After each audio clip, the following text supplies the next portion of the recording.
Tapi dia sempit. Iya. Sekali lagi, selamat siang Romo Sempit. Riki, Bapak Ibu semua. Eh, kita ingin mencari pesan yang mau disampaikan dalam perikop tanda Yunus ini, dan temanya bukan tanda yang dibutuhkan, tapi keterbukaan hati. Biasanya Risa akan mengantar dulu ya, tapi sedang di luar. Bagaimana Risa? Apakah ada pengantar Ah, dulu atau mau langsung? ini kan case-nya kemarin, Ri. Jadi kamu aja yang pengantar kurang lebih sama yang kemarin, Ri. Ini Eh, kan samanya beda-beda ayatnya aja. Yang kemarin pakai Lukas, yang ini pakai Matius. Oke, kemarin itu kita membahas kita tuh sering mencari tanda gitu ya, mencari tanda. Jangan-jangan kita selalu dalam hidup ini mencari-cari sesuatu yang membuat kita lebih beriman mungkin, atau ingin terjawab apa yang kita mohonkan, atau juga mencari-cari apa sih kehendak Tuhan. Kita cari tanda dalam segala peristiwa. Krista kemarin pengantarnya adalah beliau jatuh di perhentian pertama, jatuh tersungkur katanya gitu di pada saat ziarah, pada saat jalan salib.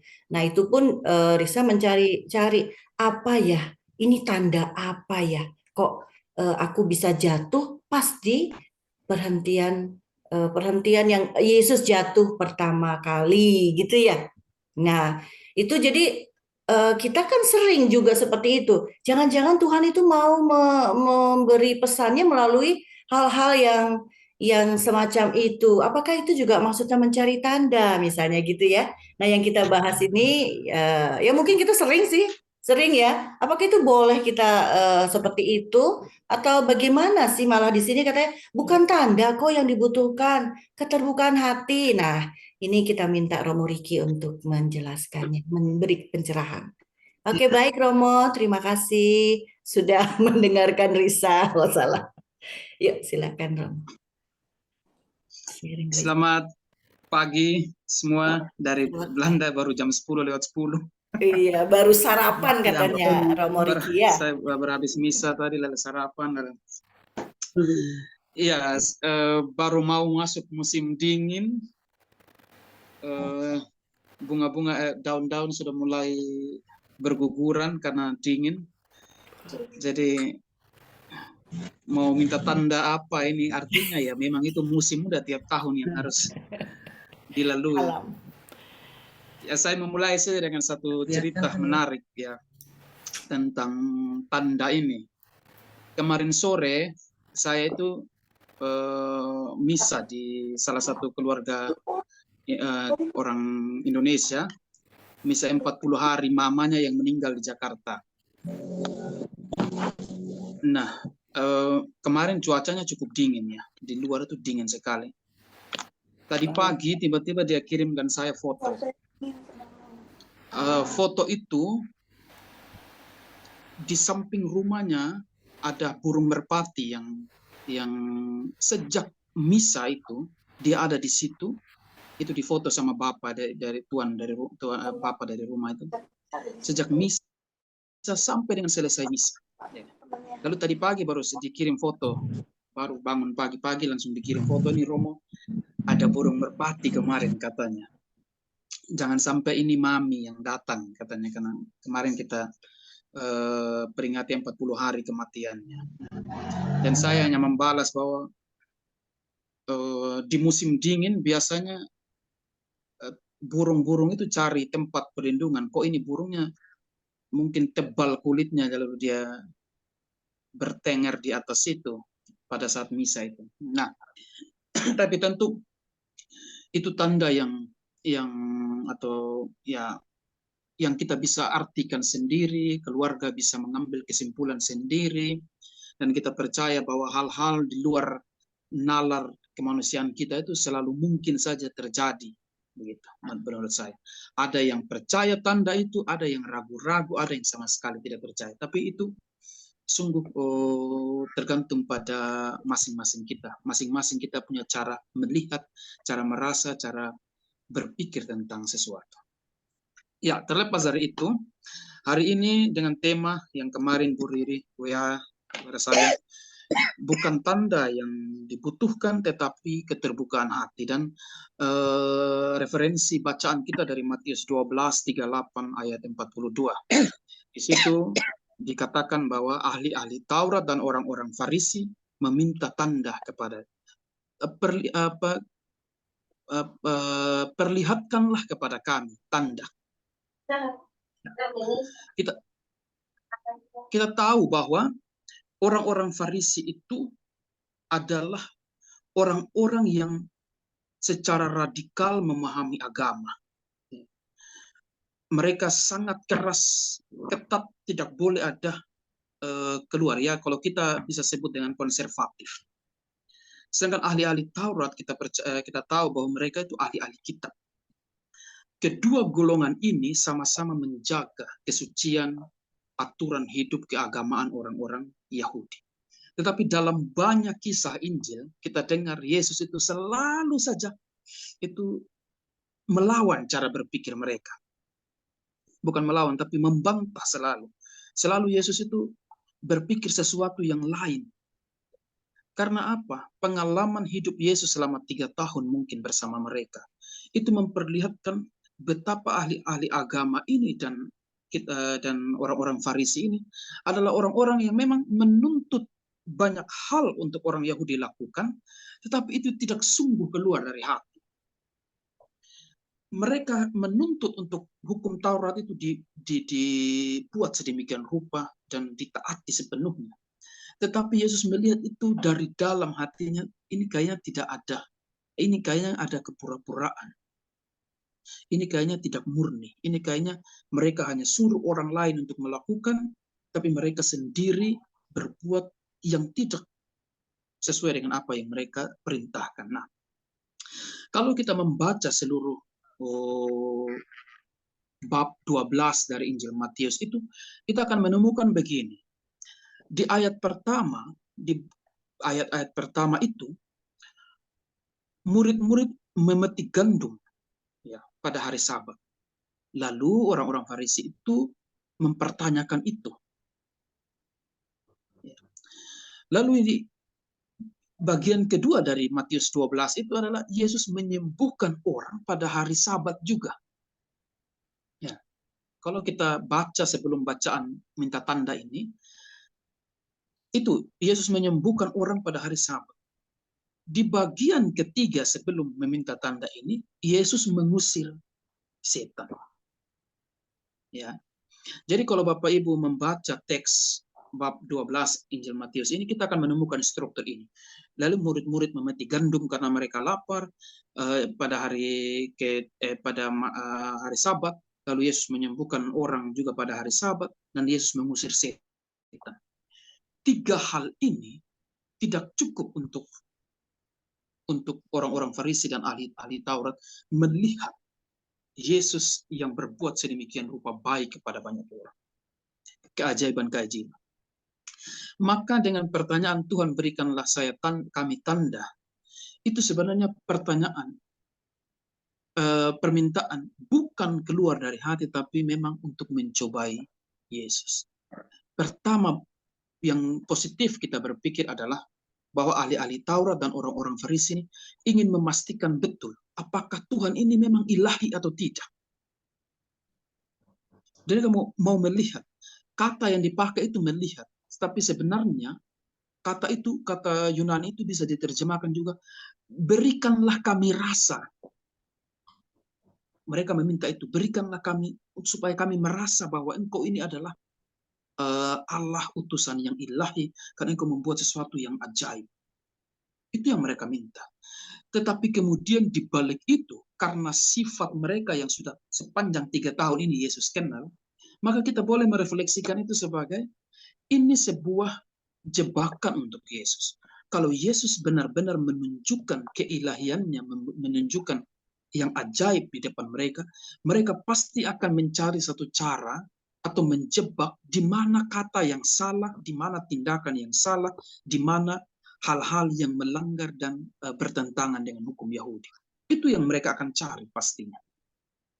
Jadi di satu sisi kita berpikir positif bahwa mereka mau untuk mengetahui, memahami, merasakan bahwa Yesus ini adalah yang ilahi. Tapi di sisi yang lain, karena kita sudah banyak belajar dari perilaku hidup orang-orang Farisi dan ahli-ahli Taurat ini, maka kita bisa menyimpulkan juga bahwa mereka ingin mencobai Tuhan sebagaimana yang banyak dianalisis oleh ahli-ahli kitab kita pada saat ini. Makanya Yesus mengatakan, angkatan ini adalah angkatan yang jahat. Itu masih halus. Maksud saya mungkin ini sudah puncak emosinya Yesus ya. Coba kalau kita baca di bab berapa ini? Kok saya sudah hilang lagi nih. Di Matius 12 ayat 43 itu. Ya. Di ayat 34 maksudnya. Itu malah lebih keras Yesus mengatakan, "Hai kamu keturunan ular beludak, bagaimanakah kamu dapat mengucapkan hal-hal yang baik sedangkan kamu sendiri jahat? Karena yang diucapkan mulut itu meluap dari hati." Itu bab 12 ayat 34.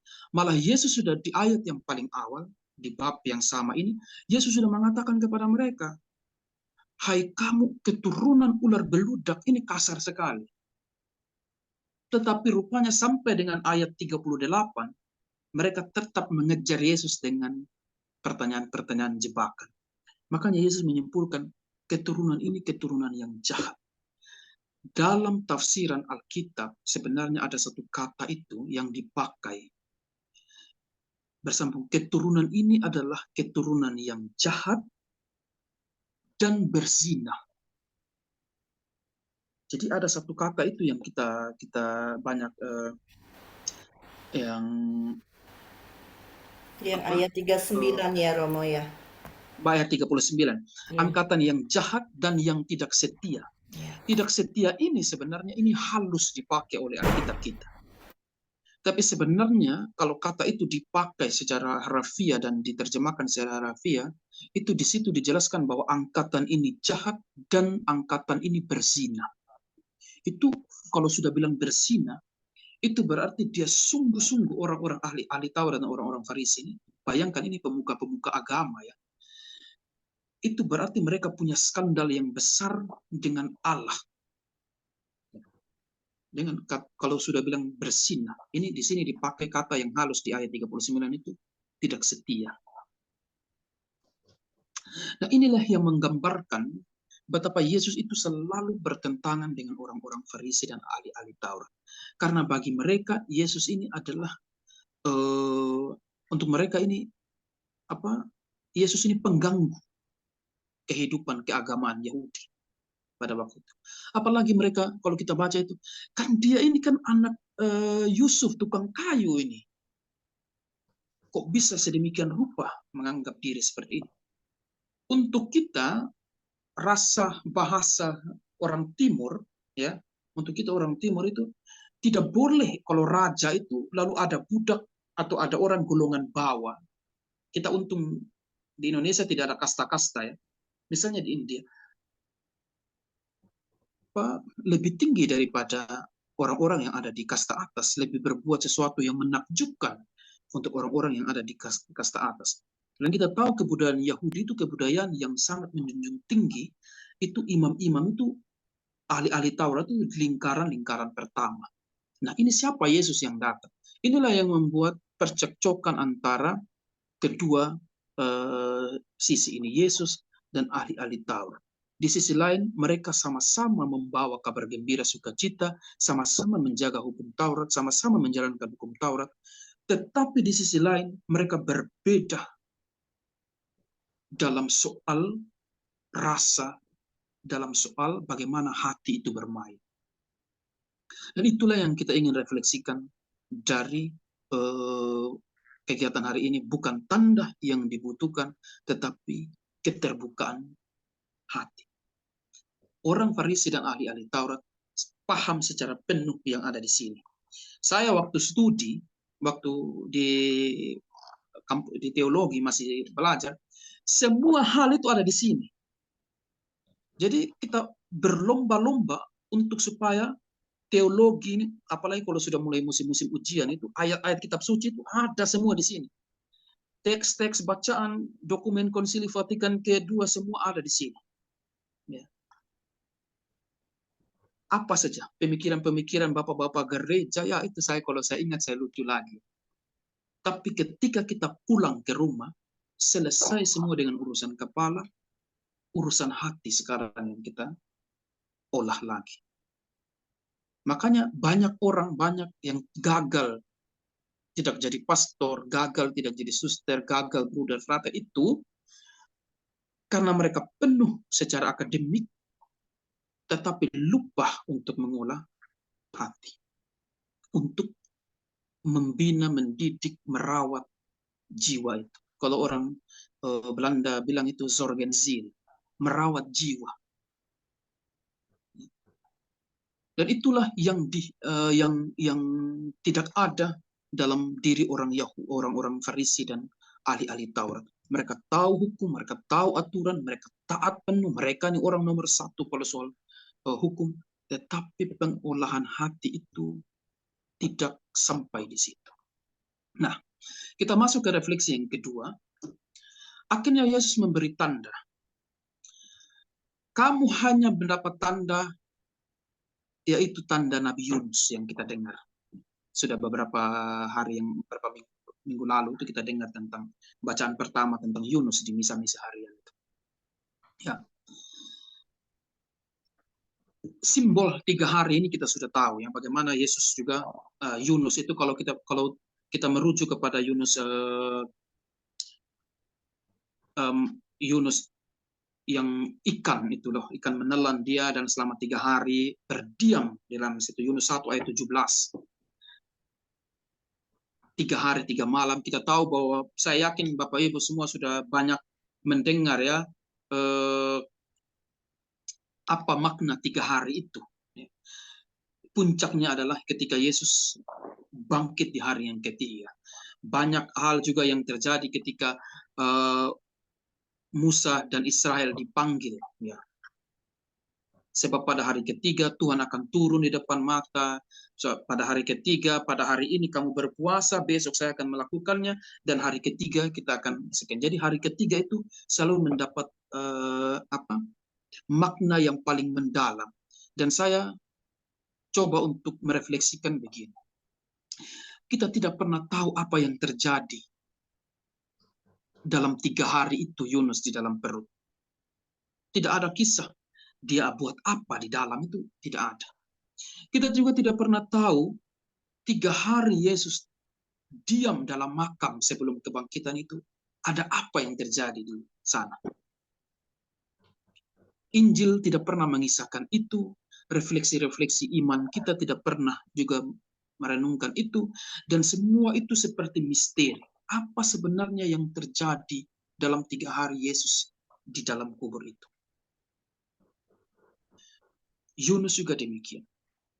Tetapi tentu refleksi kita akan mengarah ke situ sebentar.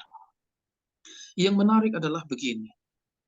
Tanda yang Yesus berikan adalah kepada orang-orang Farisi dan orang-orang dan ahli-ahli Taurat.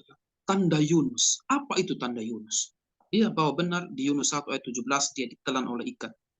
Tetapi perjalanan sebelumnya adalah ketika Allah menyuruh Yunus untuk pergi menegur bangsa Niniwe, Yunus malah berpaling, melarikan diri. Dalam arti melarikan diri ini adalah kita tahu Yunus itu orang yang saleh juga. Bukan orang yang memberontak atau orang yang melawan seperti orang-orang Farisi, orang yang tidak suka kepada Allah. Itu berarti Yunus juga menjauhkan hatinya dia pada saat itu dengan Allah. Karena apa? Karena keteguhan hati seseorang itulah yang membantu ia untuk bergerak maju. Untuk bergerak mau melakukan apa yang dikehendaki Allah. Untuk mau membuat sesuatu apa yang dikehendaki Allah. Dari hati itulah orang lalu pergi. Nah, Yunus kehilangan ini. Dia hanya berpikir soal ketakutan, soal tidak bisanya, mungkin apakah dia pergi ke Niniwe orang terima tidak, dan seterusnya. Maka dia melarikan diri. Tanda ini jugalah yang sebenarnya menjadi catatan Yesus untuk ahli-ahli Taurat. Iya bahwa kamu memahami kitab suci, iya bahwa kamu mengetahui hukum-hukum, tetapi apakah sungguh hati itu ada di hukum itu, hati itu ada di ritus-ritus, ritual-ritual keagamaan itu. Tetapi lebih daripada itu, bahwa Yesus mau memberitakan pengalaman Yunus 3 hari itu juga akan menjadi pengalaman saya. Ya. Dan itu menjadi kebangkitan saya. Kalau kamu minta tanda, ini loh tandanya yang akan memuncak pada nanti 3 hari. Apakah kamu tidak melihat, tidak merasakan apa yang selama ini terjadi? Orang mati dibangkitkan, orang buta disembuhkan, orang sakit, dan seterusnya. Makanan diberikan.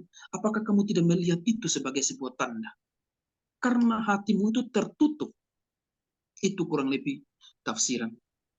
Lalu kita kembali kepada Yunus. Perjalanan itu diombang-ambing karena Yunus melarikan diri. Lalu kita dengar cerita, saya mengulangi sedikit saja. Hampir tenggelam kapal itu, lalu orang-orang di dalam kapal itu berdoa kepada Allahnya masing-masing. Tetap saja tidak.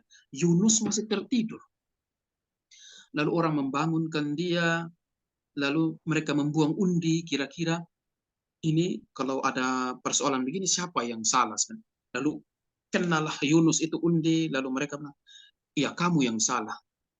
Ada apa? Kamu dari mana? Kau siapa? Mengapa engkau melarikan diri dari Allah? Lalu Yunus menjelaskan. Lalu Yunus pada akhirnya berkesimpulan begini, buanglah saya ke laut. Pasti laut ini akan tenang.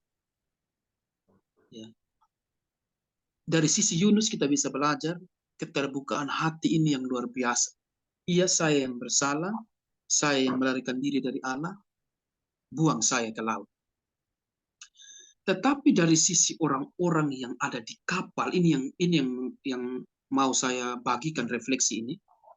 Orang-orang yang ada di kapal ini menarik. Mereka tidak mau membuang Yunus. Mereka mau mengantar dia sampai ke pelabuhan, ya pelabuhan atau pesisir begitu, supaya dia diturunkan di sana. Itu keinginan orang-orang di kapal. Tetapi waktu mereka mau pergi ke pesisir, ke pelabuhan misalnya seperti itu, gelombang itu makin kencang dan hampir menenggelamkan mereka. Satu-satunya cara adalah tidak bisa bawa Yunus ke tepi. Harus buang dia ke laut. Dan mereka akhirnya karena keadaan itu, karena kehendak dari Allah itu, mereka memutuskan untuk membuang Yunus ke laut. Dan akhirnya tenang. Apa yang kita bisa belajar? Saya refleksikan ini dan saya mau belajar dari orang-orang di dalam kapal ini. Keterbukaan hati yang luar biasa dari pertama dari Yunus mengakui bahwa ini kesalahan saya. Saya melarikan diri dari Allah. Tetapi kemudian kita belajar dari orang-orang di kapal bahwa benar ini ada orang yang bersalah, ada orang yang merusak ini, ada orang yang membahayakan keselamatan. Tetapi mari kita berikan dia kesempatan, jangan buang dia di laut, tetapi pergilah di tepi supaya dia turun di sana, supaya perjalanan kita aman. Tetapi karena itu kehendak Allah, mereka membuang Yunus. Maka dari catatan ini kita bisa juga mengambil satu refleksi dan kesimpulan yang mendalam. Hanya atas kehendak Allah saja, hati kita itu boleh menolak dan membuang orang lain yang kita anggap itu merusak kita. Kalau belum itu menjadi kehendak Allah, siapa kita yang berani membuang orang ke tengah laut, mencampakkan dia, walaupun kita tahu dia bersalah, walaupun dia sudah mengakui kesalahan itu. Itu yang akhirnya menjadi refleksi. Keterbukaan kita dan hati kita itu yang akhirnya menjadi satu poin penting bagi Yesus. Itulah sebenarnya kalau kita meminta tanda yang paling jelas dan paling nyata itu dalam hati kita masing-masing. Apa yang saya anggap penting untuk kehidupan saya? Apa yang saya mau jalankan dalam kehidupan saya? Jalan mana yang saya harus pilih? Apakah melarikan diri dari Allah, ataukah saya mau juga untuk melaksanakan apa yang Dia kehendaki? Itu sebenarnya yang Yesus inginkan orang-orang Farisi dan ahli-ahli Taurat ini mengolahnya itu. Harus mengolah hati ini supaya pikiran-pikiran itu kita tidak kesana kemari. Kan kita selalu pikir, bagaimana ya kalau saya ini supaya, kan kita selalu, ekspresi kita kalau saya ini selalu bisa, misalnya saya selalu membenci orang. Bagaimana ya saya ini supaya bisa cepat, tidak mudah untuk membenci orang. Kita selalu pegang kepala kita. Tapi apa? Bagaimana saya ini? Saya yang selalu membenci orang ini. Supaya hati itu yang diolah. Bukan saya berpikir supaya saya tidak lagi membenci, tapi bagaimana supaya saya tidak merasakan kebencian itu. Karena saya percaya Bapak Ibu semua itu punya pengalaman ya. Kalau hatinya sudah tidak terima itu, seluruh tubuh itu tidak terima juga. Ya. Jadi itu juga yang mungkin menjadi suatu pengolahan refleksi kita tentang tanda-tanda kehidupan, tentang simbol-simbol kehidupan yang kita alami dalam kehidupan ini. Apakah sungguh itu ada dalam hati kita, terolah baik, matang baik, semua hal-hal yang perlu kita juga refleksikan dalam perjalanan hidup beriman kita. Dan inilah yang menjadi tekanan, saya yakin menjadi tekanan Yesus juga kepada ahli-ahli Taurat, orang Farisi, yang selama ini selalu menampakkan apa yang keluarnya saja. Apa yang di luar saja. Macam sekarang kan skincare itu kan hanya, itu kan bagus juga demi foto dan segala macam, kita tampak lebih indah, lebih bagus ya. Apakah kita juga skin heart? Apa nih skin heart? Heart care. Nah, ya skincare itu ya saya juga karena musim dingin, musim panas, ubah jadi kita harus pakai supaya jangan terbakar, jangan apa ya. Tapi apa heart care itu bagaimana misalnya?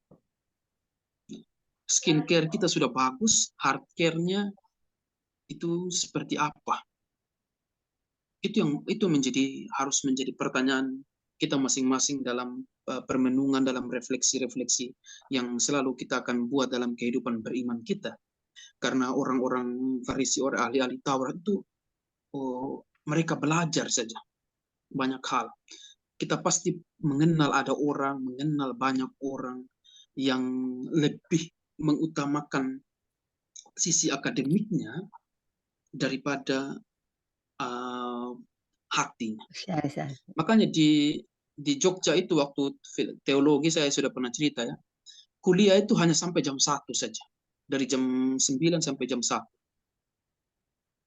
Tidak ada kuliah sore, tidak ada kuliah malam, karena diandaikan siang sampai malam itu adalah pengolahan di dalam biara masing-masing. Jadi pengolahan diri, pengolahan spiritual, pengolahan hati. Ada satu teman saya itu, dia sudah keluar, orang itu pintar sekali, cerdas. Dia kalau ngomong, referensi bukunya dia sudah tahu. Jadi kalau dia ngomong itu, saya pernah baca buku ini di halaman sekian. Jadi detail dia. Semua penuh di kepalanya. Lalu yang lucunya begini, itu angkatan saya dia. Rektornya pada suatu hari minta tolong kepada seluruh frater untuk pergi kerja kebun di Kalasan. Karena ada kebunnya mereka di sana, dipinjamkan oleh orang di Kalasan untuk diolah, lalu suruh kerja itu. Apa yang dia buat? Dia tulis 6 halaman. Ya.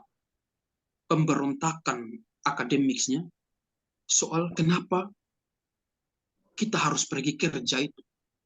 Sementara kita ini biarawan dan itu semua dalam biara. Kita bukan datang untuk pergi kerja kebun. Seperti itu. Ya, 6 halaman dia tulis itu, saya ingat benar. Dia ceritakan, Romo Rektornya cerita. Semua isinya, poin-poin itu 6 halaman. Lalu akhirnya dia disuruh ini apa? Ya baik, terima kasih 6 halaman itu, dan disuruh istirahat dulu. Gitu. Tidak bisa gaul kekal. Dia belum gaul kekal, tidak bisa gaul kekal. Karena persoalan ini belum selesai. Dia belum sampai pada touching yang lebih mengarah ke hati. Akhirnya dia mengalami tahap-tahap pastoral yang lain lagi di Flores waktu itu ya. Sudah selesai semua, di sana tetap juga tidak selesai dengan persoalan akademisnya kepalanya. Akhirnya dia keluar sekarang. Dia sudah keluar, tapi rupanya dia dapat beasiswa LPDP ya. Lalu dia di Amerika sekarang. Jadi memang harus sesuai koridor saja sebenarnya. Tidak ada yang salah dari argumen-argumen akademisnya, tetapi untuk jalan yang ini harus seimbang. Ya. Jadi mengapa pendidikan seorang pastor itu lama, 12 tahun, saya itu 12 tahun, 13 tahun, untuk sampai ditabiskan, itu karena memang di dalam biara itu harus keseimbangan, aspek-aspek itu harus ada, tidak boleh ada satu yang menonjol. Karena satu saja yang menonjol akan berakibat pada kesombongan-kesombongan yang akan mengikutinya. Misalnya kalau saja kita terlalu hidup rohani kita itu terlalu berlebihan, itu pasti kesombongan-kesombongan rohani pasti ada. Akademik kita terlalu berlebihan, kesombongan-kesombongan akademik itu pasti ada. Dan itu balance-nya itu yang selalu ditekankan di dalam kehidupan biara. Ahli-ahli Taurat dan orang-orang Farisi ini mungkin saja tidak sampai pada tahap itu. Dan kita belajar dari bagaimana perjalanan Yesus. Orang-orang dalam biara kita kan belajar dari perjalanan Yesus. Dia cerdas, dia pintar, logikanya selalu jalan. Ya, kalau kita baca Injil, logikanya selalu jalan. Tetapi hatinya juga dia bermain dengan sangat baik dan sangat bagus. Itu keseimbangan-keseimbangan itulah. Kalau kita mau mencari contoh yang paling jelas, Alkitab itu, kitab suci kita, bacaan-bacaan Injil tentang Yesus sudah memperlihatkan semua itu. Ya, makanya kalau kita kecewa dengan Romo A, jangan menjadi kecewa dengan semua Romo. Misalnya begitu. Karena kita punya imam yang menjadi panutan yang pasti dan jelas yang tidak akan pernah mengecewakan dalam kitab suci itu. Gereja Belanda itu atau gereja Eropa pada umumnya yang kehilangan orang saat ini itu karena apa? Karena juga dalam alasan yang masih kecil itu karena punya persoalan dengan gereja yang ada isinya adalah imam-imam di dalam. Ya skandal, ya penipuan, ya abuse dan segala macam. Karena mereka tidak melihat secara utuh. Mereka tidak melihat siapa yang kita imani.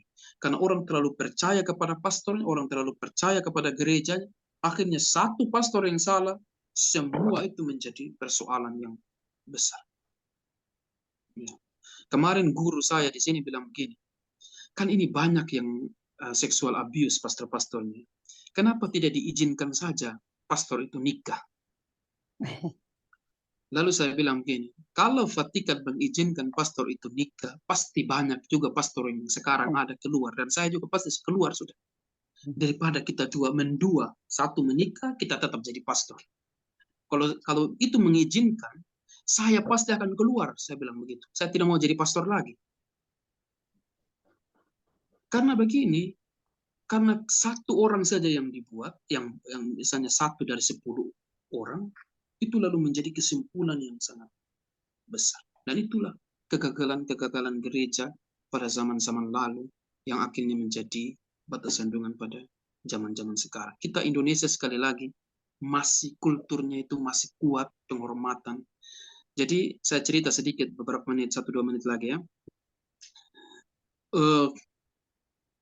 Kita masih merasa diterima di sini, masih merasa jiwa imam kita dari Indonesia itu masih ada, karena masih ada orang Indonesia di sini. Mereka masih menghargai kita, masih menerima, masih menyayangi.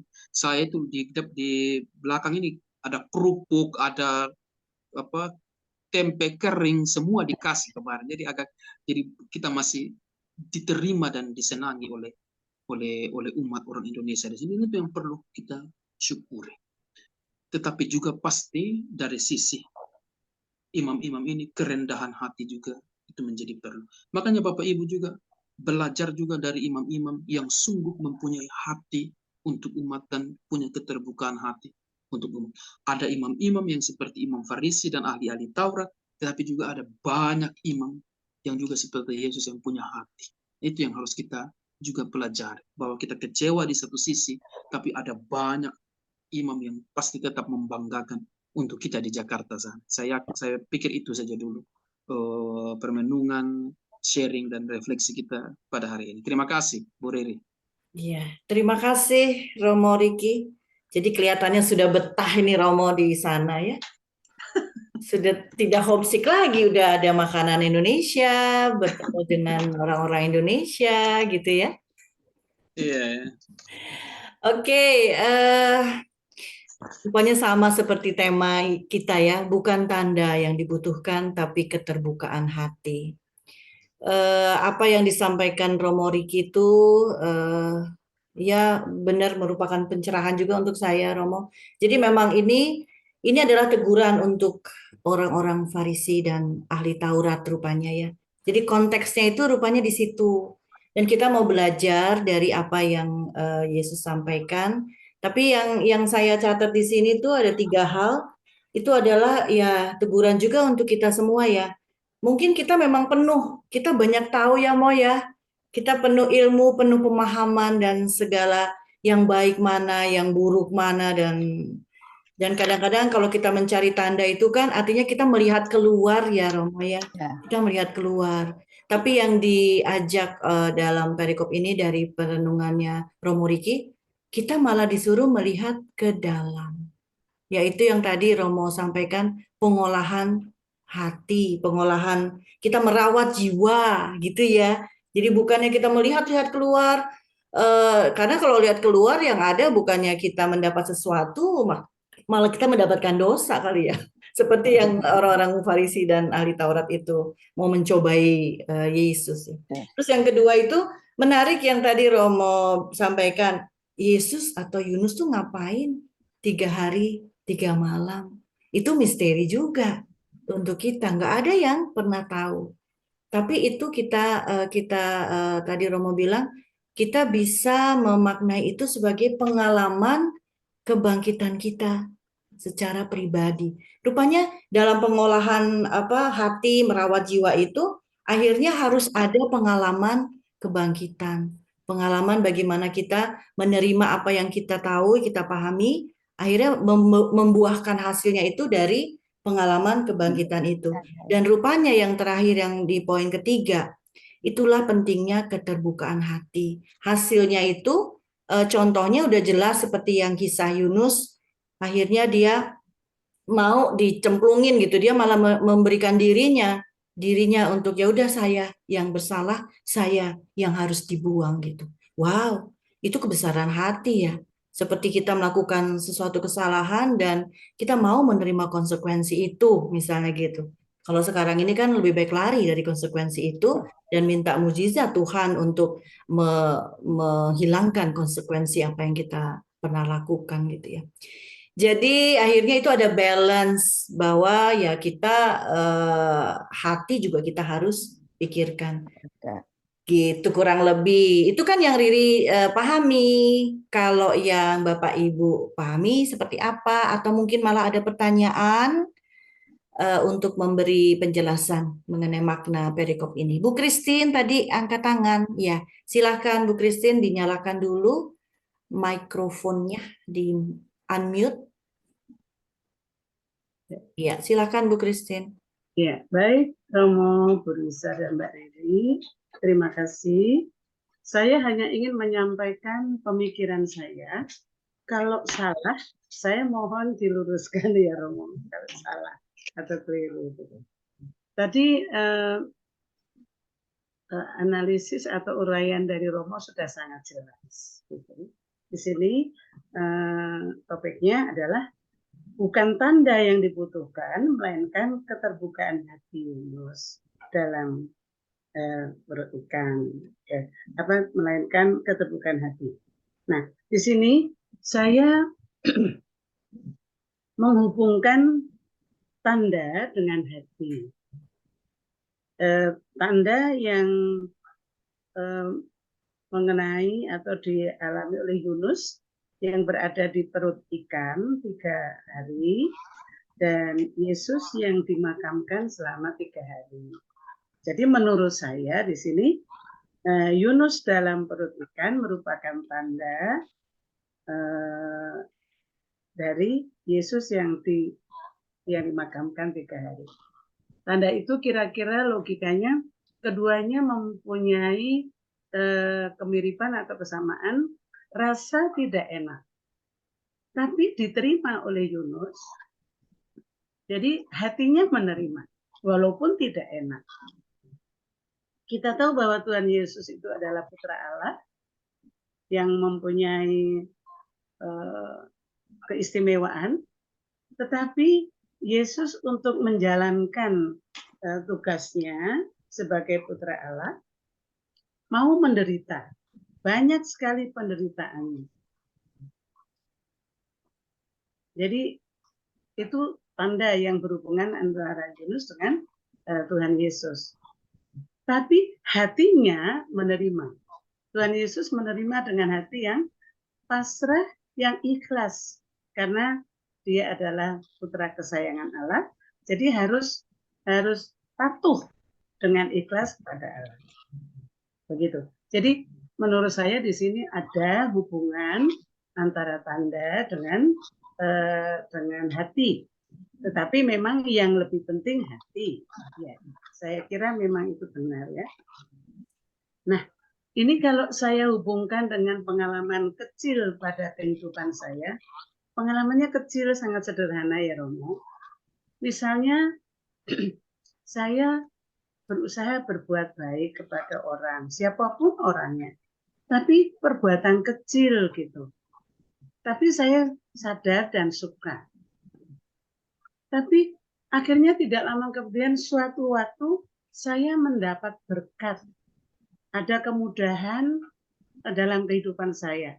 Misalnya saya yang sudah tua, kakinya sudah sakit, lutut saya sakit, saya harus pergi sendiri menyeberang jalan.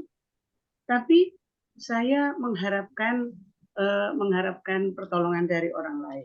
Ada saja yang menolong saya menyeberangkan, misalnya memberikan tempat duduk dan lain-lainnya. Itu menurut saya berkat yang saya terima dari niat murni saya berbuat baik kepada orang lain. Bahkan saya pernah merasa ingin berbuat baik, menolong orang, tapi berisiko tinggi. Risikonya itu bisa finansial, bisa nyawa. Saya sadar betul, tapi saya punya niat, saya perlu menolong. Itu saya yakini bahwa ini suatu tanda bahwa saya harus berbuat sesuatu yang nanti akan mendapatkan berkatnya. Tidak di dunia, ya di akhirat. Itu saya yakini, Romo. Ya, sementara itu saja, dan itu analogi antara Yunus dengan Tuhan Yesus, seperti itu menurut saya, itu cukup menguatkan iman saya, dan mudah-mudahan ini tidak sampai sombong rohani ya Romo, tidak sampai sombong rohani gitu. Dan tadi Romo sudah menjelaskan bahwa kalau kepada seorang pastor, sebagai pemimpin rohani dalam kehidupan ini, misalnya kecewa atau marah kepada seorang atau 2 orang pastor, lalu mengambil kesimpulan bahwa semua pastor tidak baik, menjadi tidak senang kepada semua pastor. Saya juga tidak setuju itu, karena saya menyadari bahwa bagaimanapun juga pastor sudah terbaptis, tapi pastor juga masih manusia, jadi masih punya punya kelemahan.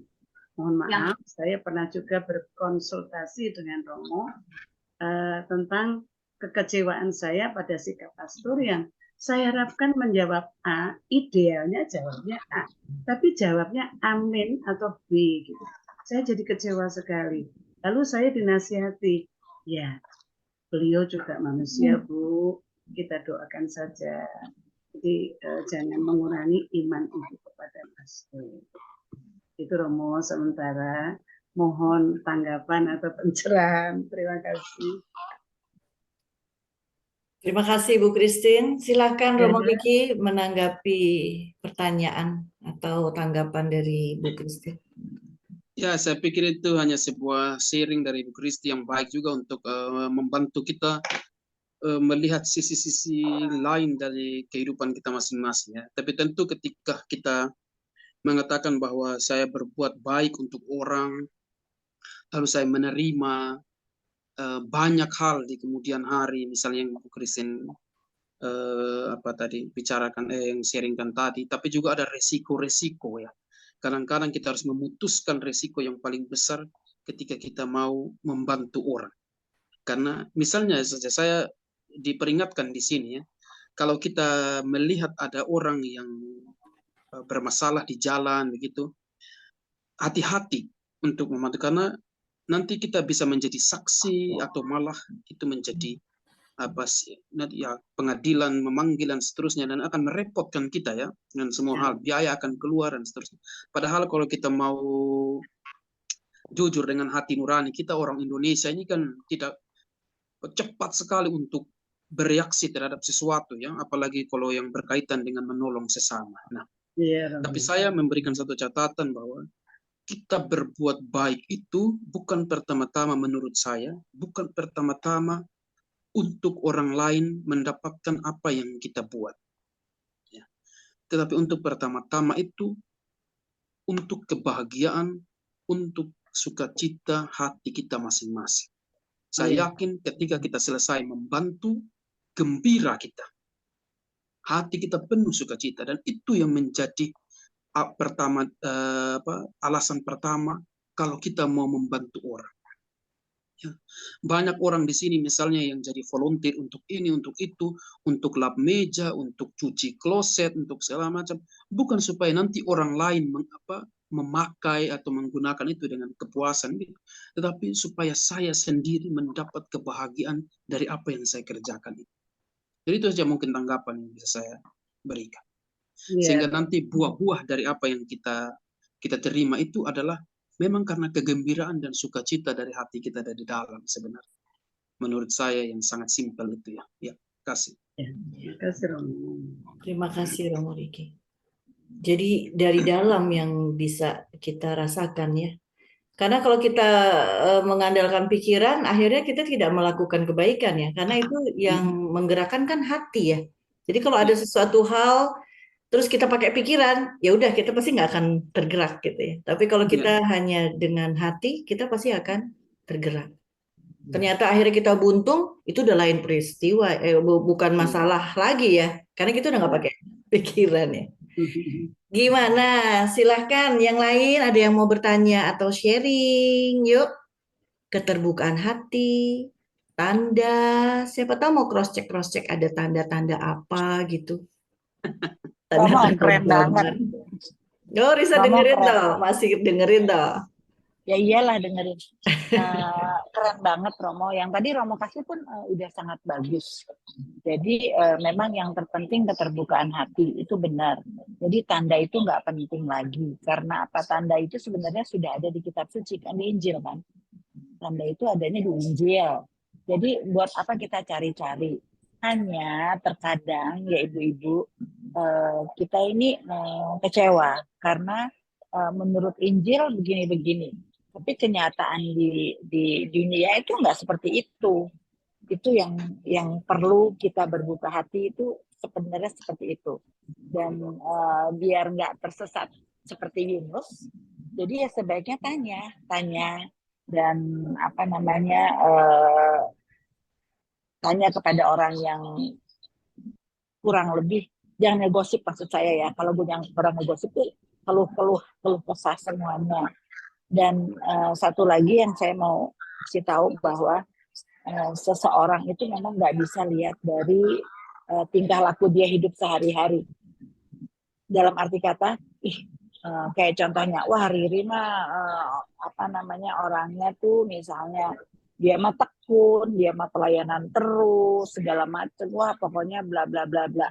Tapi kita nggak bisa lihat dari situ. Yang tahu adalah Tuhan dan Riri itu sendiri.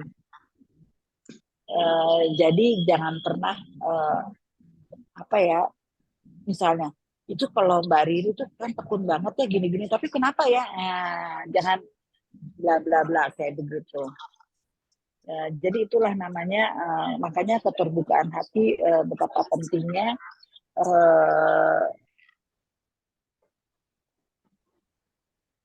Kok hilang? Mana?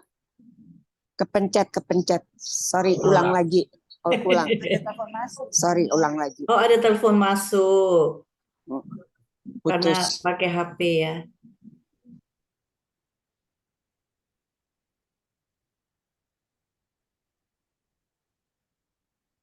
Pakai device-nya Mbak Ina aja. Oke. Enggak, tadi ada mus masuk. Jadi sorry. Keputus. Gua angkat mus, maksudnya mau nolak mus, pasti dia meminta izin aja, dia mau ke jemput Cina. Ya kayak gitu ibu-ibu. Jadi maksud aku bahwa tadi judulnya aja tanda-tanda keterbukaan hati. Terbuka hati pun kalau kita nggak ada melakukan itu dengan sungguh-sungguh juga nggak selesai gitu loh di prosesnya itu loh. Kan semuanya berproses gitu loh. Nah, prosesnya itu yang harus kita nikmati sebetulnya. Kayak kemarin aku jatuh di di Karmel. Aku jatuh, nggak ada hujan, nggak ada panas, jalan salib pas yang mimpin aku rentian pertama Yesus jatuh pertama kalinya, gue bener-bener jatuh gedubrak sampai tengkurap. Waduh, ada apa ini? Gitu kan pikiranku, ada apa ini? Aku cerita sama suamiku pas pulang dari Bandung kan, tadi gue jatuh gini, ada apa? Suamiku bilang itu mah teledor aja lu. Oh iya benar, gue teledor pasti padahal nggak ada hujan, nggak ada panas gitu ya, terus kayak gitu. Terus saya lagi mikir sampai sekarang pun saya nggak tahu itu tanda apa, tapi nggak penting lagi buat saya, hanya berpikir ada sesuatu yang tahu adalah hanya saya sama komunikasi saya sama dia di atas itu aja. Jadi memang tanda itu sebenarnya nggak perlu dicari-cari, tanda itu sudah ada. Makanya aku tidak memberikan tanda selain tanda Yunus kan. Ya memang karena sudah ada di Injil, tanda-tanda itu semua nggak usah dicari, ada. Makanya bacalah Injil. Udah gitu aja, Ri. Oke, makasih Risa.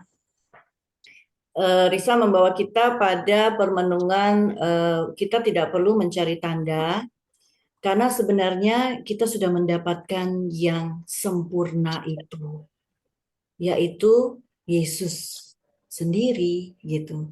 Kenapa kita harus mencari-cari yang lain? Kenapa kita harus mencari pembuktian-pembuktian yang lain? Karena yang kita dapatkan itu udah lebih dari apa yang seharusnya kita dapatkan gitu.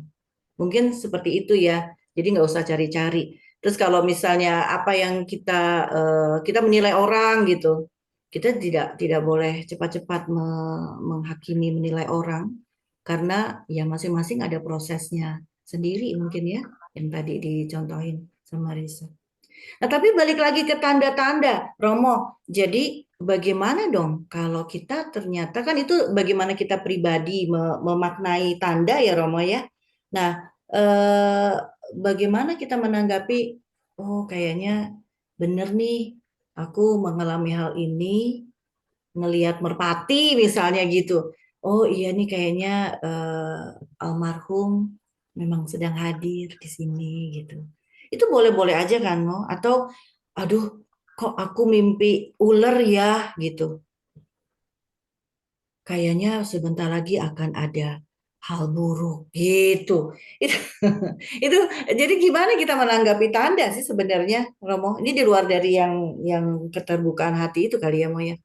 Sebenarnya gimana kita menanggapi Iya, betul. tanda-tanda yang Itu sering itu. biasanya Mimpi, kita udah dari tanda kecil giginya patah, ah, giginya jatuh, giginya putus. Nah, gitu, ada yang meninggal gitu kan. iya, aduh jadi nggak enak Mimpi hatiku. bukan kediban cecek, ini ada tanda orang, Iya, ada yang terus meninggal kadang-kadang kok ya juga. bener gitu ya. Kadang-kadang kan bener kan ya, Bu Win? Itu gimana? Betul, iya. Emang nyata, kenyataan emang. Iya, ya kadang-kadang itu gimana tuh, Romo? Kalau di Islam tuh tahayul. Iya, tahayul padahal ya kata orang, tapi ya diikutin. Iya, tahayul. Bener. Iya. Gimana tuh, Romo? Saya pikir, menurut saya begini ya, setelah saya di sini dengan cara berpikir orang-orang sini, lalu saya membandingkan dengan cara berpikir saya sendiri yang dari desa dengan kebudayaan yang masih Saya kuat begitu ya. banget. Lalu saya coba membandingkan begitu. Saya bilang begini, kok pertanyaan-pertanyaan yang sering kita ajukan di Indonesia ketika kita masih di Indonesia misalnya dengan segala macam kepercayaan-kepercayaan kita soal misalnya saja jangan gunting kuku tengah malam atau apalah begitu ya. Kenapa itu tidak menjadi satu pertanyaan dan soal untuk orang-orang Eropa misalnya? Ya. Kenapa misalnya kalau gelas tiba-tiba kalau di Sumba misalnya kita pegang gelas lalu tiba-tiba pecah itu pasti ada orang yang sedang mengincar kita lalu supaya kita jangan meminum kopi atau teh itu kalau gelas itu pecah. Jadi itu macam tanda yang diberikan supaya kita jangan tidak dapat celaka. Sedangkan kenapa kalau misalnya orang di sini gelasnya pecah, lalu dia akan bilang, oh ini karena panas yang terlalu berlebihan, yang terlalu apa, lalu dia pecah. Dan setelah itu tidak terjadi apa-apa, misalnya. Maka dua perbedaan menurut saya yang paling mendasar ini adalah soal bagaimana kita memaknai atau sering hidup dengan hal-hal seperti itu. Tidak ada yang salah menurut saya. Sama sekali tidak ada yang salah karena itu lahir dari bagaimana kita merasakan alam semesta bekerja itu. Tetapi yang paling penting untuk saya, misalnya burung merpati kemarin, kalau itu membantu kita dalam beriman, kalau itu membuat saya semakin mencintai sesuatu yang saya imani, yang saya yakini, biarkanlah orang itu berefleksi, bertindak sesuai dengan apa yang dia imani dan dia tafsirkan soal segala sesuatu yang terjadi dalam kehidupan.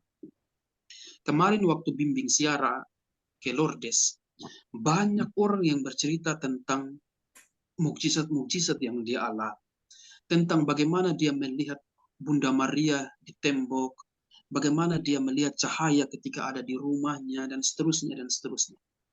Saya tidak berkomentar apa-apa. Saya hanya bilang, kalau itu sungguh membantu Bapak Ibu dalam semakin mencintai Allah lewat hal-hal itu, silakan saja itu menjadi kekayaan rohani pribadi. Dan kalau kamu mau men-sharingkan kepada orang, itu juga sungguh luar biasa membagi suatu pengalaman yang baik. Supaya sama-sama melihat apa yang sungguh menjadi keindahan dalam beriman itu. Makanya kalau tanda-tanda itu mengantar kita pada perjalanan semakin dekat dengan Tuhan, silakan kita tafsirkan hidup kita, silakan kita tafsirkan refleksi kita masing-masing. Tetapi tentu kalau ada tanda-tanda yang membuat seperti yang Bu Redi disebut tadi apa ya, kalau ada tanda-tanda yang membuat malapetaka, misalnya gigi patah, ini itu, saya itu biasanya begini, saya kalau kalau sakit perut malam itu kan. Kalau sakit perut saya lalu berpikir dari jam 6 pagi tadi itu makan apa. Terus. Kalau saya sudah berpikir makan apa, lalu saya bilang gitu, tadi pagi kok makan baik-baik saja, siang makan sehat, makan Belanda ini kan makan hanya kentang saja, mau sakit perut apa, dan seterusnya. Lalu kalau sudah makan sehat, semua sudah sehat dan tidak ada hal-hal yang sebenarnya mengganggu perut, lalu saya berpikir, tadi pas makan itu berpikir apa? Sedang makan itu apa yang saya pikirkan? Jadi stres itu kadang-kadang juga membuat perut mules. Jadi pertanyaan-pertanyaan itu kalau kita percaya soal gigi patah, soal apa tiba-tiba jatuh ke seleo dan segala macam itu membantu kita juga untuk semakin menghayati perjalanan hidup kita. Oh iya, besok saya harus semakin hati-hati. Misalnya saya saja ya, kalau misalnya besok ada janjian misa, dan tiba-tiba ini turun tangga lalu jatuh, patah kaki, akhirnya besok kita tidak bisa pergi misa. Dan itu yang akan mengakibatkan berikutnya pelayanan itu tidak jalan lagi kalau kita sakit. Dan sebenarnya mungkin itu yang menjadi tujuan sasaran refleksi kita ketika mendapat sesuatu yang kita sebut dalam iman atau refleksi dalam terjemahan-terjemahan kita adalah tanda yang diberikan. Itu kalau yang baik supaya mendekatkan kita kepada Allah yang kita imani. Kalau tanda-tanda yang buruk supaya kita belajar soal kehidupan yang ada di sekitar kita. Apa yang mesti saya buat?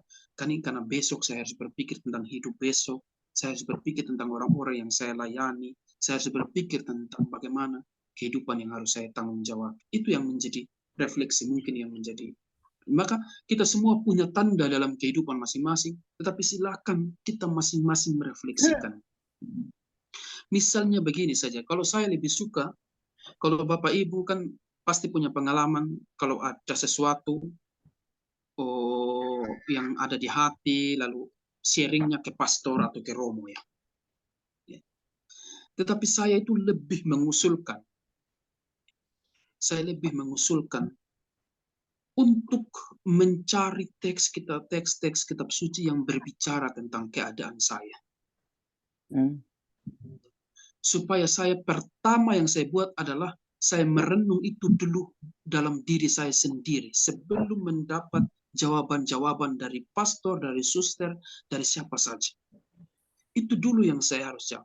Atau kalau saya tidak tahu ayat mana yang saya ingin refleksikan, saya pergi ke pastor bukan untuk mendapat jawaban, tetapi untuk bertanya teks mana kira-kira yang sesuai kalau saya punya masalah ini. Itu yang menurut saya jauh lebih penting untuk tadi Sorgensil itu merawat jiwa saya sendiri dulu.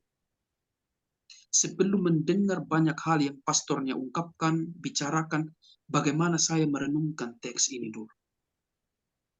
Nah, baru setelah saya tidak mengerti ini, saya tidak tahu jawaban tentang teks ini, baru saya tanya ke pastor atau ke suster. Karena seperti yang saya nonton di video itu, kadang-kadang kita lebih banyak mengunjungi pastor, lebih mengunjungi suster dengan pertanyaan-pertanyaan, kita lupa untuk mengunjungi diri kita sendiri. Dan dalam arti itulah teks-teks kitab suci menyediakan ruang dalam diri kita. Maka saya mau melanjutkan refleksi tadi. 3 hari dalam kubur, 3 hari dalam perut ikan itu apa yang dibuat? Itu adalah menurut saya ruang diam, ruang hening, ruang di mana Yunus itu mengalami kesendiriannya dengan Allah. Yesus mengalami kesendiriannya dengan Bapanya. Supaya langkah-langkah berikut itu sungguh-sungguh benar. Kebangkitan itu sungguh-sungguh benar keluar dari refleksi mendalam ketika 3 hari kita bergumul dengan diri kita sendiri, bergumul dengan diskusi-diskusi kita dengan Allah. Mungkin itu saja yang menjadi jawaban dan refleksi saya. Terima kasih Romo Riki. Wah, menarik ya. Sementara kecenderungan kita, Romo, pengen cepat dapat jawaban. Iya. Ya. Jadi langsung cari orang yang berharap bisa memberi jawaban. Tapi entah itu akhirnya kita nggak puas, atau malah akhirnya kita pun tersesat. Atau kita semakin lebih nggak paham lagi dan akhirnya terjerumus ke stres yang berlebihan dan sakit perut dah akhirnya seperti tadi Romo ya. Rupanya ya ini agak susah tapi harus kita lakukan sepertinya ya. Adanya ruang diam, ruang hening.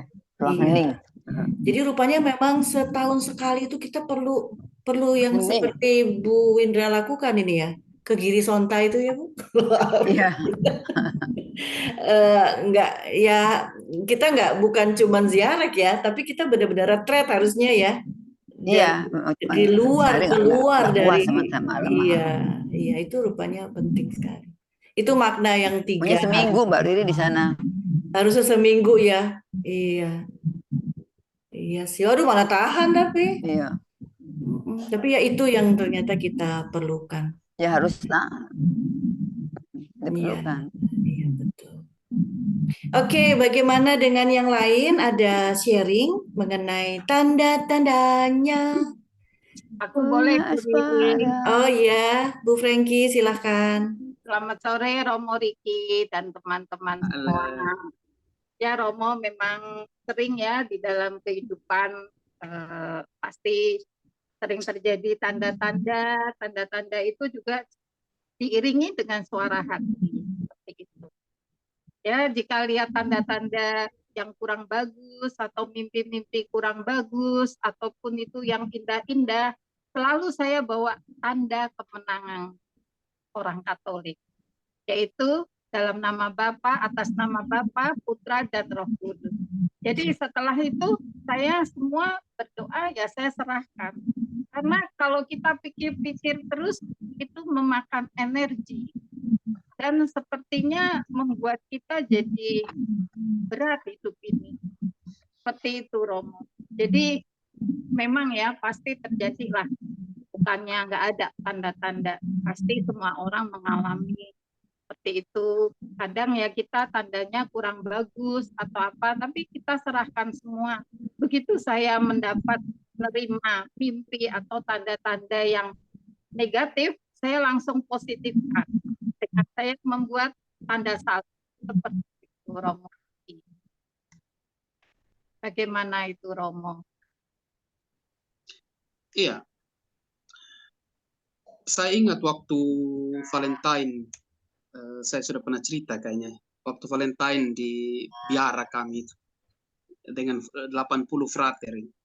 Jadi fraternya itu dikasih uang 15.000 untuk beli apa saja, lalu nanti kadonya ditukar. Jadi beli apa saja, lalu kadonya ditukar. Lalu saya itu Bingung. satu frater, saya bingung mau kasih apa sama dia. Mau 15.000 kita mau kasih apa, saya bilang begitu. Baju di Malioboro ya ada yang harga 15.000, tapi kok ini baju dan seterusnya. Dan kemudian saya punya salib di kamar itu, yang salib yang saya dapat dari satu pastor ketika dia pergi ke Roma waktu itu ya. Salib ini bagus menurut saya, tapi dalam hati, oh sayang sekali kasih ini, saya juga mau pakai. Tapi saya bilang begini, harus kasih. Saya bilang begitu sama dia, harus kasih salib ini. Saya tahu saya suka salib ini, saya senang dengan salib ini, bagus salib ini dari Roma lagi, tapi saya harus kasih dia di hari Valentine ini supaya ada sesuatu makna. Lalu saya omong begini, saya kenal frater ini secara baik, saya kenal orang tuanya secara baik, siapa dia latar belakangnya, saya kenal benar secara baik anak ini, dengan segala macam problematika. Dia banyak menceritakan kisah hidupnya, dia banyak mengalami susahnya, dan seterusnya, dan seterusnya. Saya bilang begini sama dia, banyak hal yang engkau akan alami dalam hidup itu di tengah semua frater, saya bicara, karena banyak hal yang engkau akan alami dalam hidup. Pasti kau akan kecewa, ya, ketika engkau menjadi seorang pastor, engkau seorang pemuka agama, lalu ada keluargamu yang seperti ini, pasti engkau akan kecewa, engkau akan frustrasi dan seterusnya. Di saat itu engkau merasa tidak dicintai oleh lingkunganmu sendiri. Engkau di saat itulah kau harus pandang salib ini yang sebagai hadiah dari saya, ya saya bilang. Jadi bukan sayanya, tapi salib ini yang kau harus pandang. Di sanalah cinta itu yang dikorbankan sedemikian rupa. Cinta itu yang pernah ditolak, pernah dikhianati, disiksa, tetapi toh cinta itu tetap mengalir lewat pengorbanan itu di salib. Dan itu yang kau harus refleksikan dari hadiah kecil ini, saya bilang begitu. Di samping saya juga sedih karena salib itu saya kasih, tetapi gembira karena ini salib itu simbol dan lambang cinta yang sungguh mengalir dari pengorbanan yang luar biasa.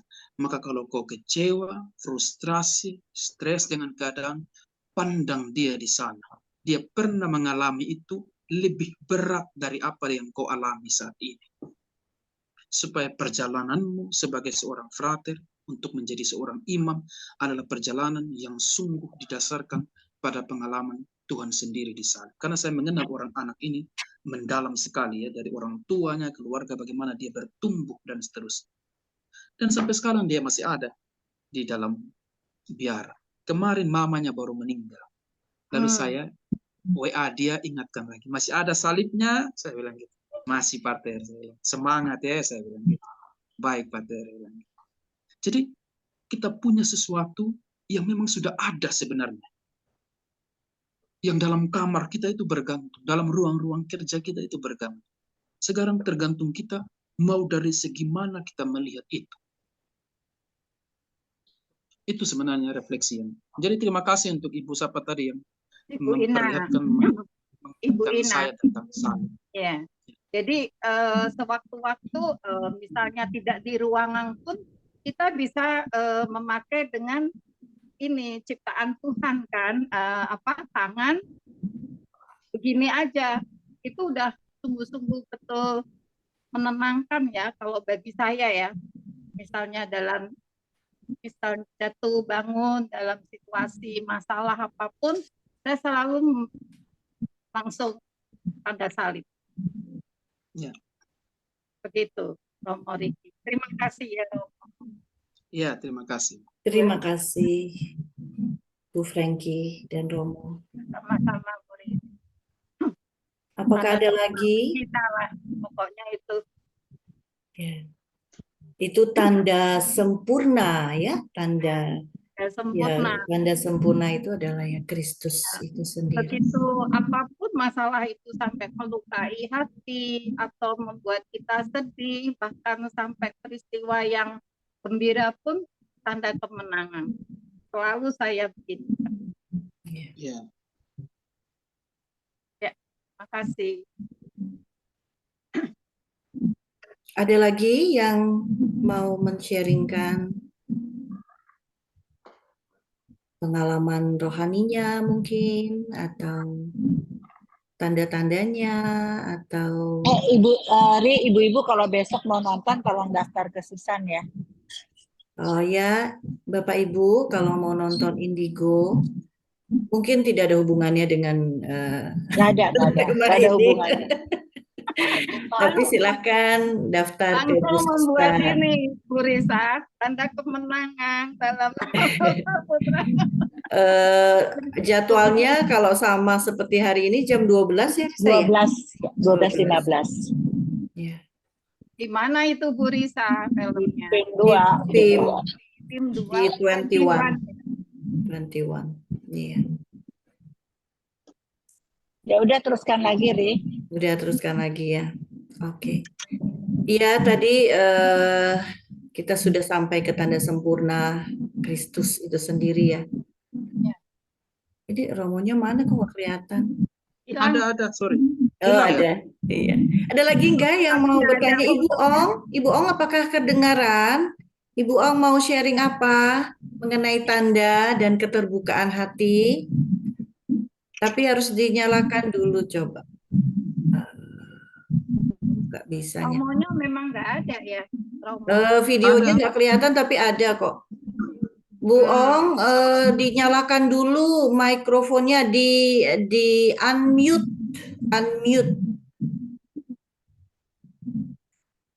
Saya ya. Enggak, ini Bu. Ya, Romo Kayaknya Bu Ong mau ngomong tuh ya nggak sih? Tapi nggak ada orang yang bantu ya, kasihan juga nih untuk nggak kedengeran Bu Ong.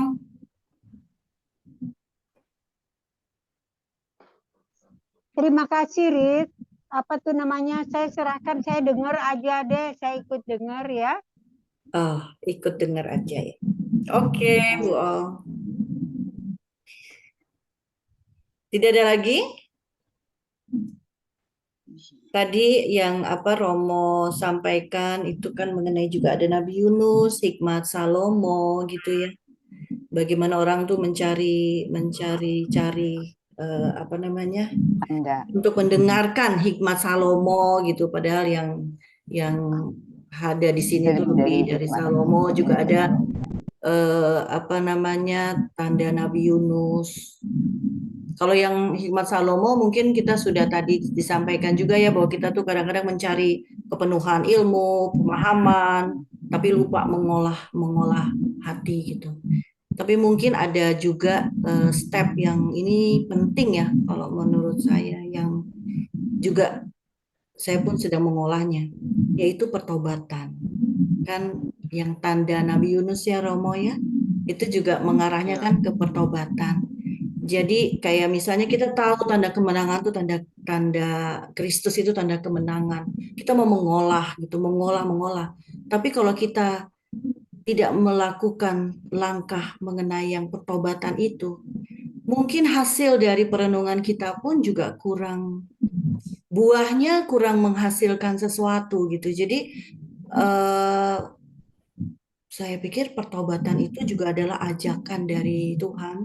Bagaimana dia juga menyampaikan kepada orang Farisi dan ahli Taurat, bagaimana pemahaman mereka salah, bagaimana mereka hanya melihat luar, mereka tidak pernah melihat diri mereka sendiri. Mereka hanya menuntut, tapi tidak walk the talk gitu ya. Mereka tidak melakukan yang harusnya dilakukan. Seperti yang bacaan Injil hari ini, kalau nggak salah, yang kamu dikasih kunci. Tapi nggak mau masuk ya. Iya, tapi Orang lain mau masuk, menghalangi orang masuk, dan bahkan kita sendiri juga nggak mau masuk, padahal kita punya kunci gitu.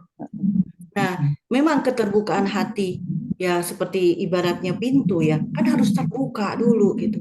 Kita harus membuka hati, tapi buka hati untuk apa? Bukan hanya untuk menerima, tapi juga kita harus menanggapinya dengan pertobatan. Jadi kalau menurut saya, bahasa saya seperti yang kemarin saya sharingkan di KKS yang Rabu, kita tuh harus selalu menyadari bahwa kita orang berdosa dan kita selalu ingin untuk diubah oleh Tuhan. Sehingga merawat jiwanya itu, pengolahan hatinya itu adalah ke arah yang benar gitu. Kalau kita tanpa pertobatan, kita selalu melihat orang lain atau kita melihat diri terus, tapi selalu sedih dengan diri kita. Aduh, kita tuh ya kurang ini, kurang itu. Kita mohon pada Tuhan. Ya memang ruang batin itu akan penuh akhirnya dengan segala keegoisan kita, tuntutan kita gitu. Sehingga yang keluar dari perkataan maupun perlakuan kita, jangan-jangan kayak orang Farisi, jangan-jangan kayak ahli Taurat, tahu semua dan mau merawat, tapi lupa satu itu, yaitu bagaimana pertobatan. Sehingga Yunus itu bisa akhirnya mau dibuang. Mau nggak sih kita dibuang? Harus mau gitu. Karena kita harus melewati hal itu. Bukan maunya enak terus dan permohonan kita selalu penuh dan gitu. Jadi persepsi kita akan kebahagiaan, akan sukacita, akan kepenuhan hidup itu sangat berbeda dengan apa yang dunia tawarkan. Nah, bagaimana masuk ke situ? Kalau menurut saya itu pertobatan yang akan membuka jalan untuk kita mulai proses menuju ke kedamaian, sukacita, gitu, buah-buah. Begitu ya, kalau tidak salah. Gimana Romo Riki? Ya, saya pikir itu menjadi sangat penting juga untuk keterbukaan hati kita untuk merelakan ya, menurut saya. Merelakan, apa iya. yang dibutuhkan oleh Allah. Jadi seperti Yunus itu tadi yang sudah disebutkan oleh Bu Riri, membiarkan diri itu dibuang supaya ada ketenangan, supaya gelombang itu tidak menjadi berapi-api, tidak menjadi besar begitu. Jadi kita harus ada bagian dalam kehidupan kita yang harus ada sisi yang kita buang begitu misalnya. Jadi kalau hidup saya misalnya secara pribadi, kalau saya terganggu dengan hal ini dalam diri saya, maka hal ini yang mesti saya buang. Harus rela untuk dibuang, sekalipun kok ini menjadi jalan yang berharga untuk hidup saya. Ini menjadi bagian dari hidup saya, sudah menjadi bagian bertahun-tahun dari hidup saya. Harus berani dibuang seperti ini, supaya keterbukaan hati, supaya hati itu menjadi seperti Riri katakan tadi, damai dan seterusnya. Itu yang keberanian Yunus itu untuk mengakui kesalahan itu yang menjadi titik tolak bagaimana Allah itu membiarkan dia diselamatkan. Ya. Bagaimana orang-orang di dalam kapal itu tergerak untuk mau membantu Yunus, tidak cepat-cepat membuang. Jadi seperti tindakan-tindakan itu dalam diri kita lah yang menjadikan kita itu, menurut saya itu seperti itu yang Bu Riri sampaikan, itu juga luar biasa untuk menjadi bagian dari sharing perjalanan hidup beriman kita itu, Ibu. Iya, makasih Romo. Iya Romo, rela membuang. Itu kan pengorbanan ya Romo ya. Kadang ada korban perasaan, kadang ada ya korban apapun lah, korban fisik, korban materi, korban apapun itu. Tapi rupanya ya jenis pertobatan itu adalah pengorbanan, kerelaan. Bahwa kita itu, ya kita siapa sih kita gitu. Nggak harus ada di atas dan selalu terpenuhi gitu ya, kita harus mengorbankan. Itu jalan keselamatan kata ya. Jadi terbuka, mari kita berproses. Oke, sudah tidak ada lagi. Satu Bu Riri, Oh ya, Romo Riri ya. Jadi mohon intinya untuk merawat diri bukan dalam hal kecantikan ya, dalam hal iman itu adalah ada berapa poin ya Romo? Merawat diri yang tadi seperti tadi Romo katakan itu yang saya maksud apakah betul merawat diri dalam iman itu poinnya ada berapa ya Romo? Poin bagaimana maksudnya poin? Saya belum tangkap, sorry.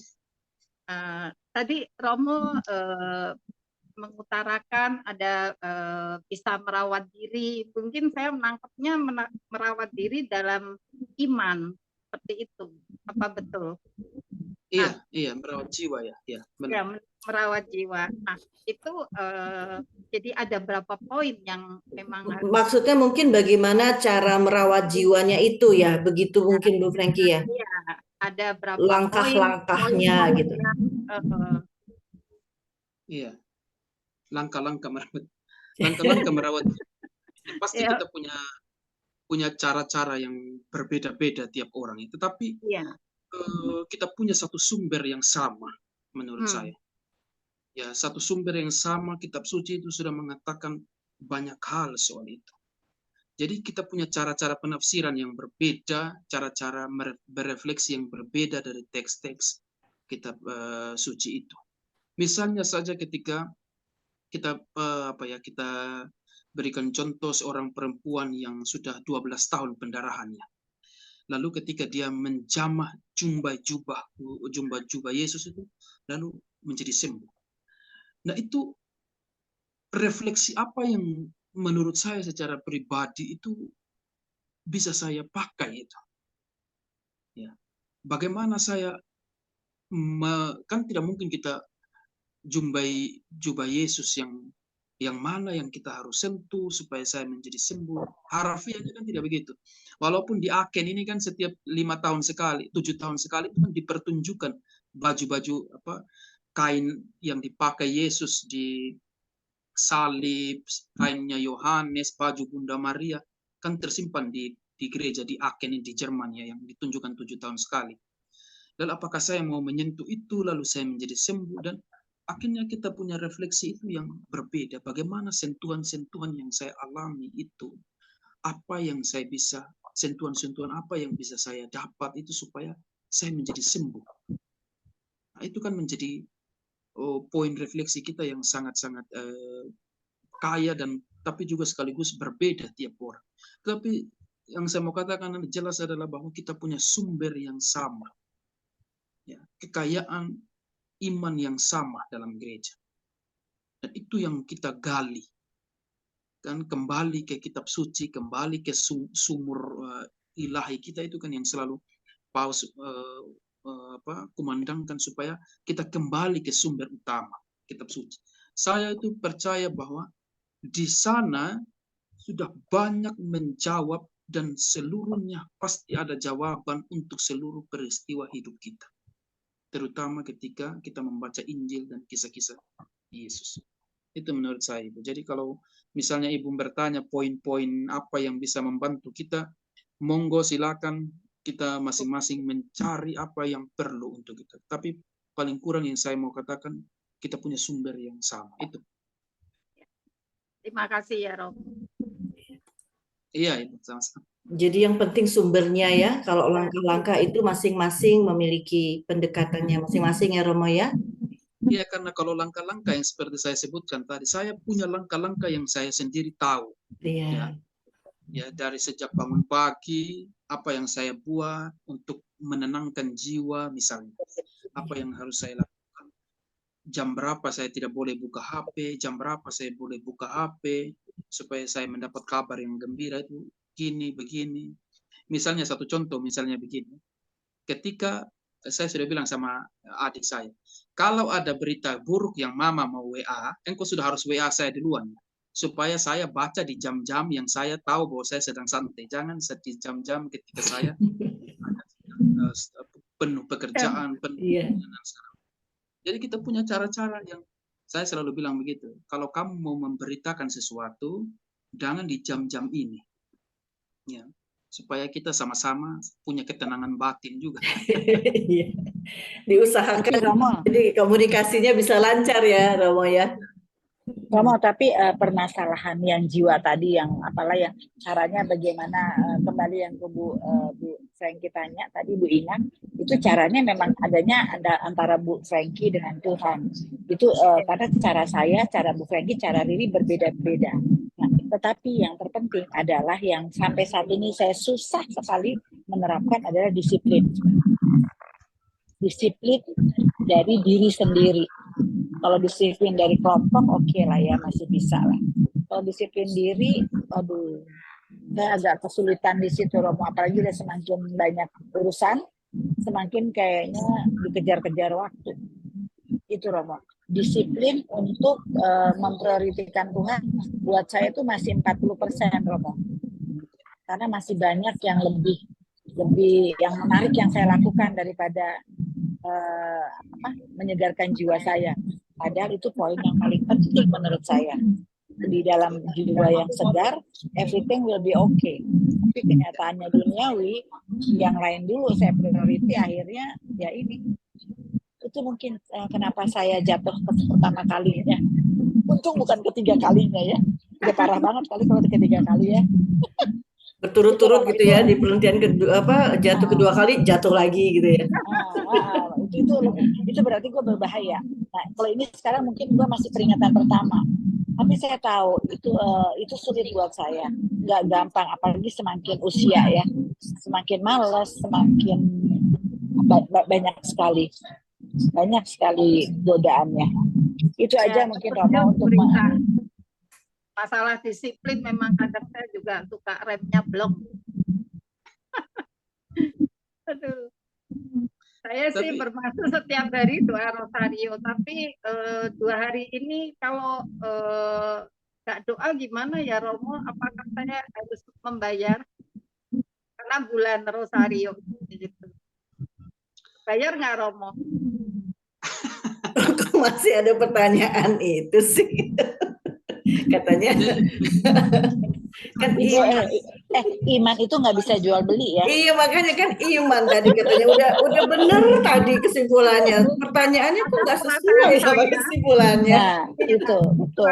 Saya kadang kemarin kan saya nggak doa, jadi ya udah saya hari ini doa rosarionya 2 kali begitu. Ya, ibu mau rosario 5 kali ganti nggak akan berubah. Kalau Tuhan bilang A tetap A, tidak akan merubah Tuhan. Itu aja poin. Mungkin pemahaman kita ya, pemahaman kita akan Allah. Apakah kita kenal Allah kita? Itu yang mungkin kita juga perlu disiplin ya. Makanya aku juga ikut EJ ya, Cila, promosi EJ. Itu bagaimana kita berdisiplin. Itu memang kalau sendirian tuh susah. Harus ada teman. Tapi teman, jadi yang sama-sama berjuang gitu untuk berdisiplin. Kayak ada kelompok gitu ya, yang udah ikut EJ kan juga udah tahu ya. Tapi tadi kan Romo sumbernya itu sama. Jadi langkah-langkah bisa berbeda, tapi sumbernya sama. Tiap hari itu memang disiplin kita adalah kita mau dengerin Tuhan nggak sih? Nggak lain, nggak bukan. Itu ada di firman-Nya. Berapa sering kita membaca kitab suci. Kalau berdoa lebih mudah karena itu cepat dan kita cuman mengulang-ulang, dan juga kalaupun spontan apa yang kita rasakan keluar.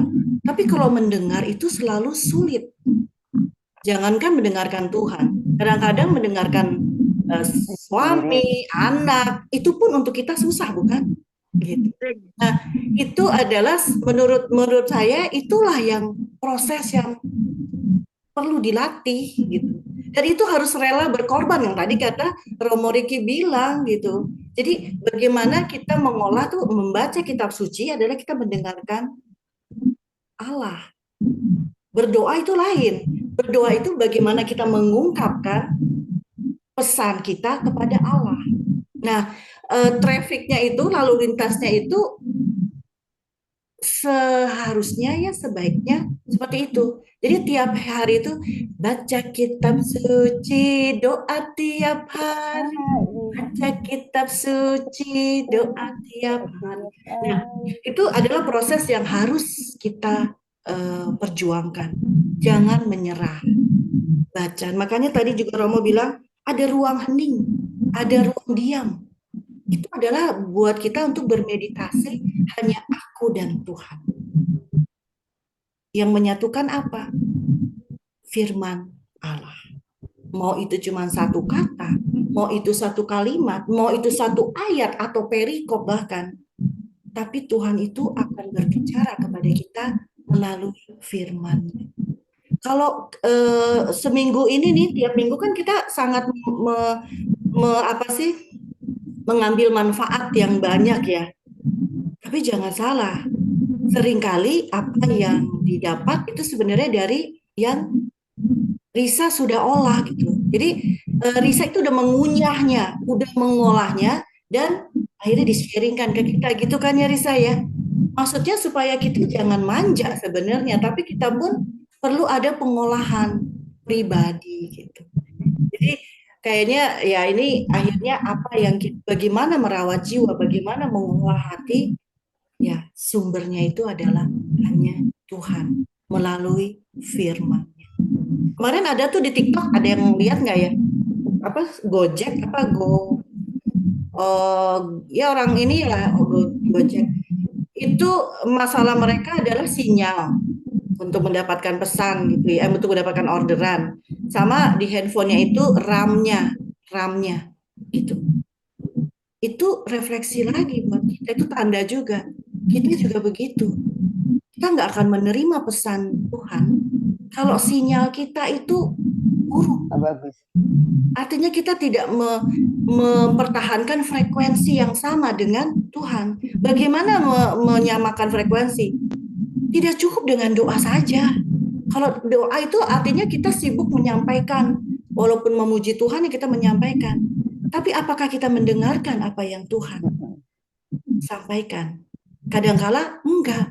Enakan berdoa daripada mendengar firman Allah. Kenapa? Susah. Ya iya susah. Karena ya itu perlu keterbukaan hati, perlu kerendahan hati, perlu kesabaran. Tapi itu adalah proses. Makanya kayaknya nyambung nih Romo Riki. 3 hari, 3 malam. Itu adalah proses kebangkitan kita. Tanpa melalui itu, saya pun mengalami sibuk. Akhirnya esok hari tiba, yang kemarin berlalu begitu saja.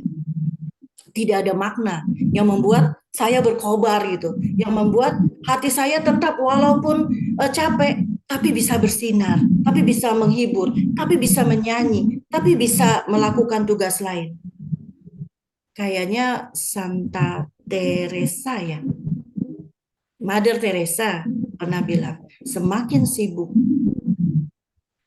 seseorang, semakin banyak doa yang perlu dilakukan. Itu perjuangan. Karena kecenderungannya kayak yang Risa bilang, sibuk, walaupun sibuknya melayani loh, melayani Tuhan, melayani sesama, melayani gereja, belum cukup. Kalau itu bukan berasal dari dalam. Akhirnya kita lelah. Dan pada saat kita lelah, kita menuntut Tuhan. Kenapa begini Tuhan? Kenapa begitu? Kenapa hasilnya begini? Karena engkau kurang menyempatkan diri untuk bersama. Aku rindu akan engkau. Tuhan bilang gitu. Dan aku adalah kekuatanmu. Kenapa kamu sibuk? Ada aku. Gitu. Jadi mungkin pengalamanku sih ya ini perjuangan. Sesibuk apapun, sempatkanlah diri untuk bersama Tuhan. Dan kalau bisa bukan saja berdoa, tapi menanggapi pesan Tuhan melalui doa. Itu lain ya, menanggapi pesan Tuhan dalam doa. Sehingga kita akan bercakap-cakap dengan Tuhan. Gitu. Jadi yang masih ingat jurnal Emmaus, teruskan ya. Itu sangat penting untuk pengolahan jiwa, untuk mengolah hati kita. Amin. Itu sekedar sharing. Soalnya pas nih ke sumbernya, Romo. Oke, Ri. Udah jam 5, Ri. Iya, 16.43 persisnya. Oke, Romo, terima kasih banyak. Pencerahannya banyak yang kita dapat. Tapi banyak PR juga yang kita perlu lakukan. Mari kita memulai proses. Jangan berhenti dengan kecenderungan manusiawi kita. Karena itu semua membawa kita kepada lambatnya kemajuan rohani kita. Yuk kita berikan ruang untuk Tuhan, ruang hening. Kita buka hati kita dan kita sadari bahwa Tuhanlah penyelamat kita yang tidak layak ini. Romo Riki, atau ada kata penutup boleh, setelah itu doa penutup dan mohon berkat dari Tuhan melalui Romo. Terima kasih Romo. Saya pikir sudah jelas semua yang dikatakan Bu Riri tadi. Satu kutipan, pada saat kita lelah kita menuntut Tuhan. Maka jangan pernah membuat spiritualitas hidup kita itu lelah. Ya. Mari kita mohon doa dan berkat dari Tuhan untuk seluruh perjalanan hidup kita.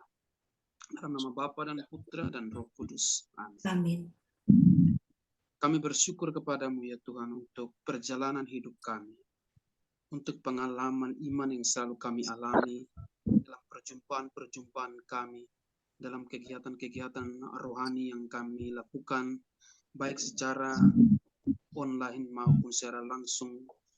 Kami berdiskusi, berbagi pengalaman hidup kami. Kami bersyukur Tuhan untuk orang-orang yang ada dalam kehidupan kami, yang membantu kami dalam menemukan jalan menuju arah kepada-Mu. Kami bersyukur untuk hidup kami yang semakin hari semakin baik, karena kami dalam hening dan dalam diam dengan Engkau sendiri. Kami tidak minta tanda dalam hidup kami, tetapi kami mohon agar Engkau menyertai kami supaya apa saja yang kami alami dalam perjalanan sungguh mengarahkan kami pada rahmat dan belas kasihan. Kami percaya Tuhan, untuk semua yang kami alami ini tidak akan pernah Engkau tinggalkan kami sendiri. Doa dan permohonan ini kami sampaikan kepadamu lewat perantaraan Kristus Tuhan dan pengantar. Amin. Tuhan serta Dan sertamu juga. semoga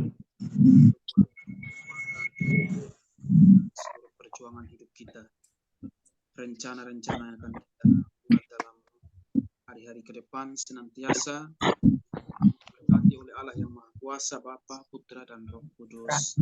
Amin. Amin. Terima kasih Romo Terima kasih, Riki, Romo tetap Riki. sehat, tetap semangat. Terima kasih, Mbak Riri. Kapan kita berjumpa di sini Romo. Makasih. Makasih Romo. Terima kasih. Kita foto dulu. Romo udah pulang ya? Udah pulang. Romo udah. Iya. Foto dulu yuk. 1, 2, dan 3. Oh itu ada Romo. 1, 2, 3. Cheese. Satu lagi. Sebentar. Yuk. 1, 2. Senyum. Oke. Sekali lagi terima kasih pencerahannya Romo Riki. Selamat Terima kasih Romo, sore Mbak Bapak Riri, Ibu. Bu Risa. Terima kasih semuanya. Terima kasih ya Ri. Ya sama-sama. Makasih Risa. Mana Risanya udah nggak ada kayaknya. Udah left. Udah. Matikan ininya ya. Romo Riki.